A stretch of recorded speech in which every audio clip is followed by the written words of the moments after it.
정부가 국내 주요 언론사와 금융기관의 전산망을 마비시킨 3.20 사이버 테러 2주년을 앞두고 사이버 위기 관심 경보를 발령했습니다. 네, 사이버 위협 가능성에 대비해서 각 기관의 보안 활동이 더욱 강화될 것으로 예상되는데요.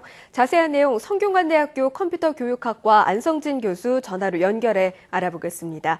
교수님 안녕하십니까? 네, 안녕하세요. 네, 정부가 지난해 12월 한수원 원전자료 유출 사태 때 관심으로 한 이후에 이번에도 사이버 위기 경보를 정상에서 관심으로 한 단계 높였는데요. 이 사이버 위기 경보라는 게 정확히 한 5단계로 되어 있다고 알고 있는데 관심 경보는 주로 어떤 때 발령되는지 설명해 주시죠. 예, 국가 사이버 안전 관리 규정이라는 곳에 이제 5단계로 정의가 되어 있습니다. 그래서 정상, 관심, 주의, 경계, 심각 이렇게 되어 있는데요.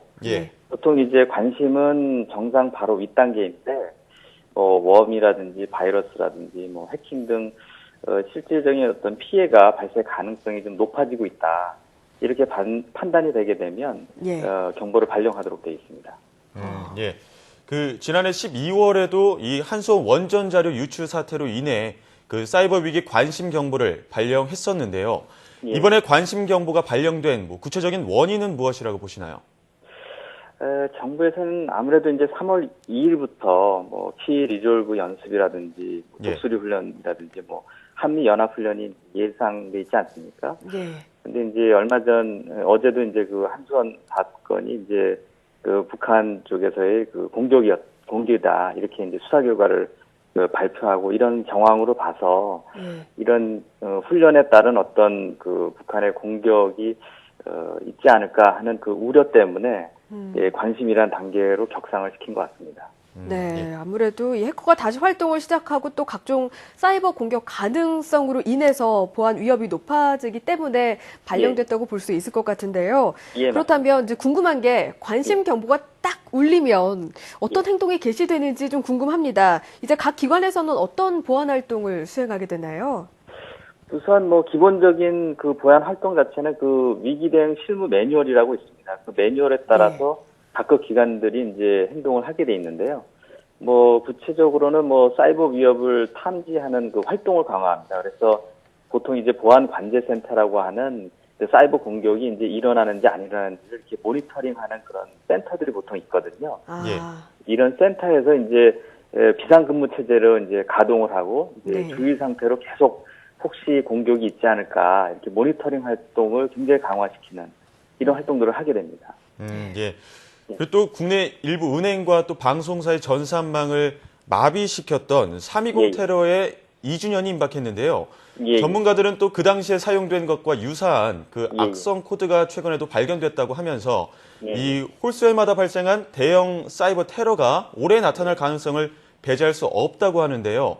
교수님은 어떻게 보고 계십니까? 사실 우연찮게 이렇게 홀수년마다 큰 그 사고가 생긴 것 같습니다. 그래서 그 보안 하시는 분들은 거의 대부분 이제 홀수년에 무슨 큰 사고가 또 터지지 않겠느냐. 그래서 올해가 또 홀수년이다 보니까 이제 그런 걸 염려하고는 있습니다. 근데 사실 보안이라는 거는 이렇게 홀수년이다, 짝수년은 피해간다 이렇게 보기는 어려울 것 같고요. 항시 준비하는 태세를 있어야 된다 이렇게 보는 게 더 맞을 것 같습니다. 그렇군요. 이게 점점 사이버 공격이 지능화되다 보니까 홀수년에 대한 그런 이야기도 나오지 않았나 싶은데요. 장기적인 관점에서 볼 때 국내 사이버 보안 수준을 좀 안정적으로 높이고 강화하려면 어떤 노력과 대책이 필요하다고 보십니까? 그 보안 쪽은 특히나 그 인력이 굉장히 중요한 요소가 되는데요. 1000명이 1명을 못 당해내는 그런 구조를 갖고 있습니다. 그래서 이제 그 보안 인력 양성 측면에서는 이제 다수의 인력을 양성하는 것도 중요하지만 굉장히 이제 고급 인력, 상당히 고급 수준의 인력을 양성하는 게 중요하다 이렇게 볼 수가 있고요. 그다음에 또 하나는 그 한수원 사태에서도 나왔습니다만 그 지금까지 보안이라고 하는 기술들이 대부분 그 외부의 전자적인 공격, 즉 해킹에 의한 공격을 어떻게 방어할 것이냐라는 거에 기술과 연구 개발이 집중이 돼 있었습니다. 근데 이런 거를 이제 그 정보 유출을 어떻게 막을 거냐, 내부에서 정보가 나가는 그 아웃바운드 측면의 보호 활동을 어떻게 강화할 것이냐, 그리고 이거에 대한 기술 개발, 연구 개발 이런 것들이 좀 강화돼야 된다 이렇게 보고 있습니다. 네, 외부의 공격에 방어만 할 게 아니라 우선 유출이 되지 않도록 잘 지키는 것도 중요하겠네요. 예, 그렇습니다. 네, 지금까지 성균관대학교 컴퓨터 교육학과 안성진 교수와 함께 이야기 나눴습니다. 교수님, 오늘 말씀 잘 들었습니다. 예, 감사합니다.